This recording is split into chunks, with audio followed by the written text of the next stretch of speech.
Party భూపాలన్న గారు B Pharm ఇచ్చి భూపాలన్న మద్దతులతో గెలిచిన ప్రతి ఒక్కరూ ఎమ్మెల్యే ఎలక్షన్స్ అప్పుడు భూపాలన్న వెనకే ఉండి వెంటుపోటుకు వచ్చి వేరే పార్టీలోకి వెళ్ళడం జరిగింది.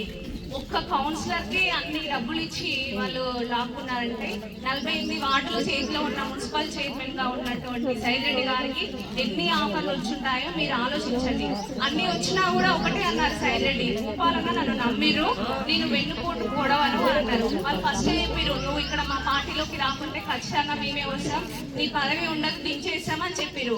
ఒకటే అన్నారు, పదవి లేకున్నా కూడా నేను కారులో డీజిల్ పోసుకొని ప్రజల కోసం భూపాలన్న కోసం తిరుగుతాను, కానీ నేను పదవి మారను, భూపాలన్నకు వెన్నుపోటు నేను పొడవను, నమ్మిన వారికి నేను ఎన్నడూ వెన్నుపోటు పొడవను, నాకు పదవి లేకున్నా పైసలు లేకున్నా నేను తిరుగుతాను, ఇలాగే తిరుగుతాను అని చెప్పారు.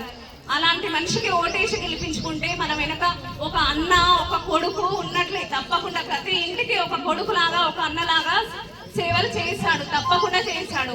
అన్న ఏ ఒక్క మాట తప్పలేదు, సైదిరెడ్డి గారు ప్రతి మాట నెరవేర్చుకున్నారు. ఈసారి తప్పకుండా సైదిరెడ్డి తరఫున నాకు ఓటేసి గెలిపించగలరని కోరుకుంటున్నాను.